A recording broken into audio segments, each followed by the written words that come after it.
Hello friend, જય શ્રી કૃષ્ણ. હું હેનલ પટેલ કાના કિચનમાં તમારું સ્વાગત કરું છું.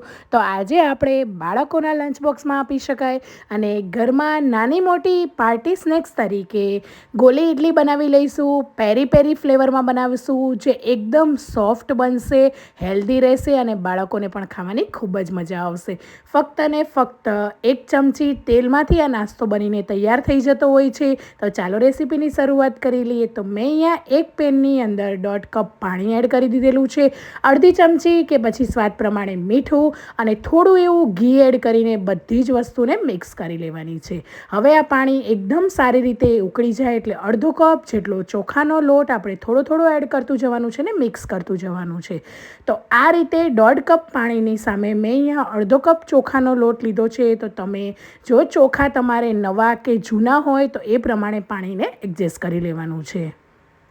તો બધું જ સારી રીતે મિક્સ કરીને હવે ઢાંકીને ગેસની ફ્લેમ બંધ કરી દેવાની છે અને 5 થી 7 મિનિટ રેસ્ટ આપ્યા પછી 1 ચમચી તેલ એડ કરી દેવાનું છે અને સારી રીતે લોટને આપણે મિક્સ કરી લેવાનો છે. તો આ રીતે લોટને એકદમ સારી રીતે મસળીને નાની નાની ગોળીનો શેપ આપી દેવાનો છે.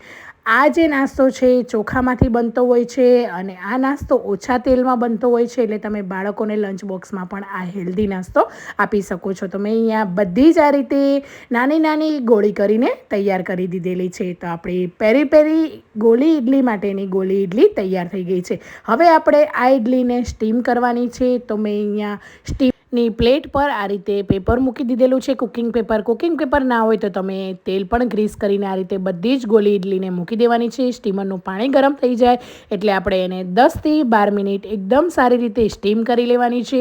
આ ગોલી ઇડલી તમે સ્ટીમ કરશો એટલે થોડી ફૂલી પણ જશે અને એકદમ સોફ્ટ બનીને તૈયાર થઈ જશે. તો 12 મિનિટ પછી તમે જોઈ શકો છો એકદમ સરસ એવી ગોલી ઇડલી તૈયાર છે અને ઠંડી કરી લેવાની છે. અડધી ચમચી તેલ, રાઈ, જીરું, તલ, મીઠા લીમડાના પાન અને 2 તીખા લીલા મરચાંને લાંબા આ રીતે મેં કટ કરી દીધેલા છે. જો બાળકો ખાવાના હોય તો તમે તીખાશવાળા મરચાં તમે સ્કીપ પણ કરી શકો છો. આ બધી વસ્તુને મિક્સ કરી લેવાનું છે અને બધી વસ્તુ સારી રીતે મિક્સ થઈ જાય એટલે આપણે જે સ્ટીમ કરેલી ગોલી ઇડલી છે એને એડ કરી દેવાનું છે. 1 મોટી ટેબલ સ્પૂન જેટલો પેરી પેરી મસાલો એડ કરવાનો છે. તમે આ ગોલી ઇડલી કોઈ પણ ફ્લેવરમાં બનાવી શકો છો. સાંભાર મસાલો એડ કરી શકો છો, આ રીતે પેરી પેરી મસાલો એડ કરી શકો છો, પોડી મસાલો એડ કરી શકો છો અને સારી રીતે ટોસ કરી લેવાનું છે. બધું જ મિક્સ થઈ જાય એટલે ઉપરથી લીલા સમારેલા ધાણા એડ કરી દેવાના છે. તો જોતાં જ ખાવાનું મન થઈ જાય એવી ગરમા ગરમ આપણી પેરી પેરી ગોલી ઇડલી તૈયાર છે. તો બાળકોના લંચ બોક્સમાં જો તમે પણ કન્ફ્યુઝ હોય તો જરૂરથી આ રેસીપી એકવાર ટ્રાય કરજો અને મને કમેન્ટ બોક્સમાં જણાવજો કે આજની મારી રેસીપી તમને કેવી લાગી.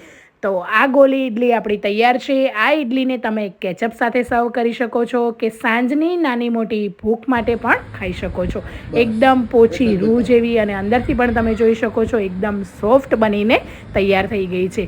ફક્ત અને ફક્ત 2 થી 3 ઇન્ગ્રીડિયન્ટ્સથી આ ગોલી ઇડલી બનીને તૈયાર થઈ જતી હોય છે. તો બાળકોને જરૂરથી એકવાર બનાવી આપજો. Thank you for watching. મળીએ નવા વિડીયો.